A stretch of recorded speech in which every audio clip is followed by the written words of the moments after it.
In this module of Chinese film classics, we'll talk about the 1935 film New Women, one of the best and most sensational Chinese films of the 1930s. New Women was conceived of and marketed as a problem film about the woman question. Its story was directly inspired by the 1934 suicide at age 21 of the actress Aisha, who had felt hounded by the press and who swallowed opium. Cai Chusheng, the director of New Women, may have been romantically involved with her. As presented in the film New Women, the woman question is really a series of questions. What is the current reality of women's status in China? Who are China's new women, and what should they be? In this video, we'll discuss some of the unique circumstances surrounding the creation and reception of the film New Women. We'll review its plot, and then we'll take a closer look at some of the techniques of cinematography and editing that the filmmakers used to create a feeling of spectacle. In the next video, we'll focus on how the film represents several types of new women, and a couple of men, especially through several conspicuous symbolic motifs. Women were newly conspicuous in early 20th century China. Traditional social mores dictated that women should be modest and should confine their sphere of activity largely to the home. But especially after the founding of the Republic of China, the grip of tradition started to loosen. New educational opportunities for girls and employment opportunities for women coincided with the rise of a modern popular press. Together, these institutions put women more in the public eye than ever before. Changes in women's socioeconomic status were helped along and sometimes instigated by social reformers and radicals who advocated for the equality of the sexes, who advocated for free love, free marriage, equal rights to property and inheritance, and freedom from sexual discrimination. By the 1930s, Hollywood films, photography, and an array of newspapers and magazines, as well as a burgeoning domestic film industry, have produced a vibrant star culture in China, which turned glamorous and fashionable young women into fetish objects. In the film New Women, for example, Wei Ming, the protagonist, writes for a pictorial magazine which asks to print her photograph alongside her writings. Ruan Lingyu, like many other Chinese actresses, appeared in film fanzines and pictorial magazines like Lin Long, also known as Lin Lun, and The Young Companion, or Liang You Hua Bao. The new visibility of women helped to make them a focus of public discussion and of art. Ruan Lingyu appeared in several films in the early 1930s that concerned the status of women in modern society. The film New Women is at once a product of these cultural and economic trends, and a part of a social movement that had been going on for decades. The Anhua studio mounted a publicity campaign for the film that emphasized its ideology. It criticized China's old women and offered the new woman as an alternative model. The goal was to show the new woman's suffering and also to inspire Chinese women to greater advances. But the plight of women in the public eye, it suggests, is still desperate. So let's briefly review the plot of the film. Wei Ming has recently arrived in Shanghai, where she meets an old acquaintance who now goes by the married name of Mrs. Wang. Wei Ming supports herself by teaching music at a private girls' school and hides that she is a divorced mother. She has written a novel called The Grave of Love, which Yu Haichou, an editor at a Shanghai publishing house, has commissioned for publication. The manager of the press becomes interested in the novel only when he spots Wei Ming's photograph and decides to exploit the beautiful image of this woman author.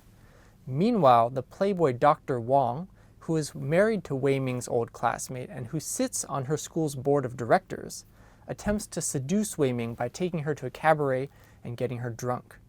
When she rejects his advances, he takes revenge by getting her fired from her teaching job.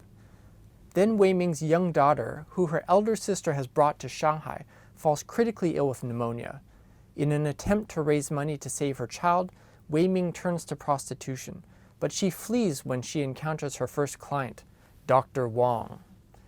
Wei Ming's friend and neighbor Li Aying, who teaches classes to female factory workers, punches out Dr. Wang when he forces his way into Wei Ming's apartment. Still, the destitute mother cannot afford to pay for a doctor to save her child, who dies, and Wei Ming takes a lethal dose of sleeping pills. Dr. Wang, meanwhile, has recruited a journalist to humiliate Wei Ming in the press, claiming that she is a prostitute with an illegitimate child. The journalist arrives at her home while the doctor is there, and then prints a sensational story about this woman author's suicide. Yu Haichou arranges an ambulance. Li Aying reads the news in a late edition and rushes over to the hospital, staying until she has to return to teach singing class. Wei Ming cries out, "I want to live," but she dies anyway. The publisher and journalist agree to sponsor a funeral then as a publicity stunt. In the last scene of the film, Dr. Wang drives off in his car with a new paramour snuggled against him. He casually tosses out the window a copy of the newspaper reporting on Wei Ming's death. The newspaper is then trampled underfoot in the mud by the female workers that Aying is leading out of the factory. New Women was a sensation upon its release in early 1935, not just because of its melodramatic plot, its artistic accomplishment, its polemics, or the studio's publicity campaign, but also because of off-screen events. Just 1 month after the premiere of New Women, its leading lady, Ruan Lingyu, committed suicide. The death was not just unexpected, but also sensational. While the suicide echoed that of Aixia, Ruan was a much bigger star, and the timing of her death, on March 8, 1935, International Women's Day, was deliberate and symbolic.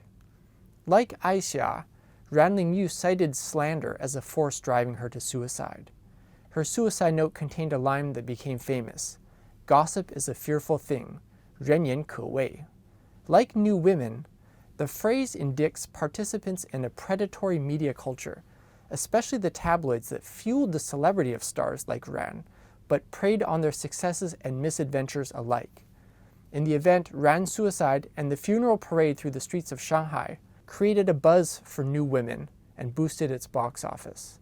This uncanny intertwining of fact and fiction, two real suicides with a fictional suicide in between, each mimicking the other, contributed to the making of a cultural legend.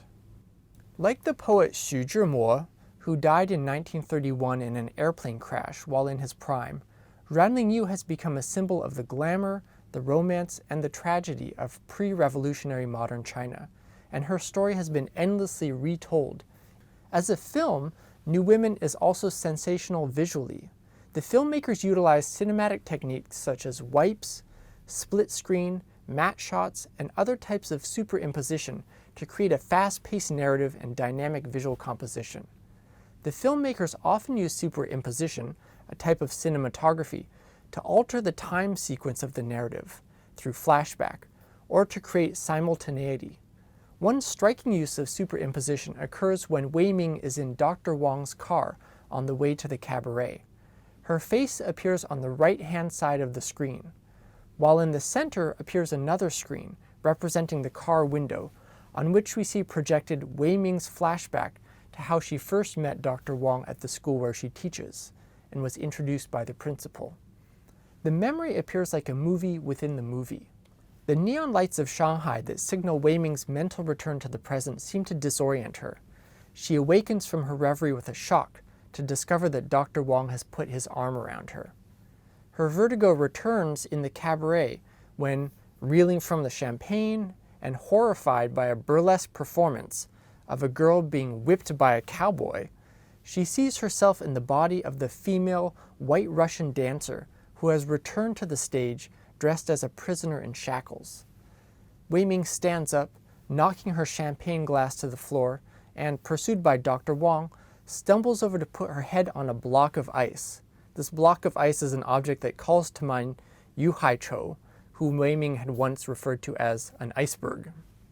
Through editing and cinematography, New Women conveys that urban sensations have a visceral and dangerously destabilizing effect, and that Shanghai's predators use this to exploit women. When Dr. Wang offers Wei Ming a diamond ring later on, a diamond worth 10 times the amount she needs to cure her child, the closing gates of a hospital, encanted framing, the rocking sign of a pawn shop, and a close-up of a diamond are superimposed over Wei's face. Placing the need, method, and object before Wei Ming's face renders her moral dilemma in stark visual terms. She need only pawn herself to a libertine in order to save her child. She refuses. In a later sequence, we see copies of a newspaper rolling off the press, over which is superimposed an advertisement for Wei Ming's novel The Grave of Love. Superimposition appears so often that the technique itself becomes a motif in the film.